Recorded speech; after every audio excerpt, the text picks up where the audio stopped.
The lives of Madison Mogen, Kaylee Gonsalves, Xana Kernodle, and Ethan Chapin were all cut tragically short. But this weekend, they were all honored as the University of Idaho bestowed each of them with posthumous degrees and certificates during Saturday's graduation. And while this is usually a time where students are celebrating, Alex Miller with our sister network Scripps News is reporting that this tragedy is still impacting these graduates and the greater community. College graduation, it's a time of excitement, of new beginnings, but here in Moscow, Idaho, this week, it's been a little bit quiet.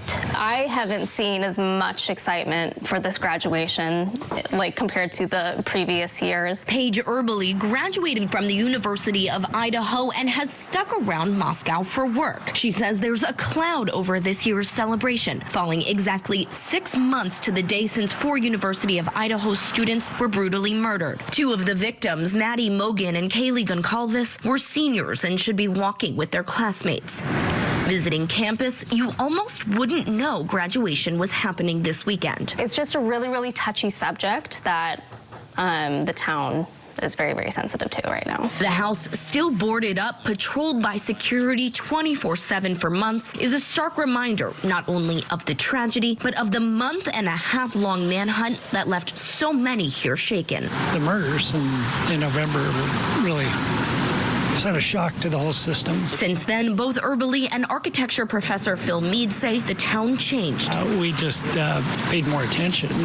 We were all very much more cautious. I used to sometimes leave my door unlocked and be like, whatever, Moscow's a safe town, nothing's going to happen.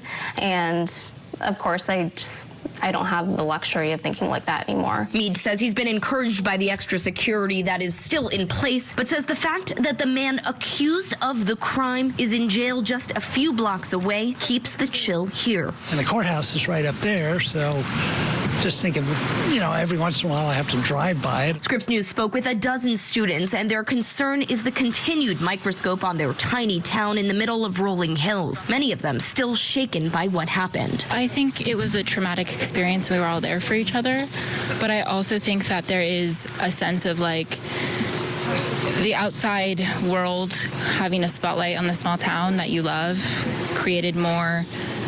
It was hectic, it was scary. Sarah Sullivan, a native Californian, came to Idaho because her mom went to school here. She says this is a tight-knit school full of students with deep roots. Fellow students have really stepped up support and positive support. The dean of students, a lot of teachers and everything have been really compassionate and really putting out resources out there, letting us know that we have someone to hear us out, hear our concerns. The school, the families, the Greek houses where victims were members, the restaurant where 2 of the victims worked, all hesitant to make any statements that could impact their healing and the pending trial. Students in Greek life told us they've made checking in on each other's mental health a focus. After all, this case and conspiracy theories surrounding it became prevalent on social media. There was a lot of he said, she said, and people were coming after fellow students and things and professors who were completely innocent, and you were like, that's not true. I know these people. The murders defining this year, but the students tell us they are determined for people to know the goodness that exists here. We've gotten through it.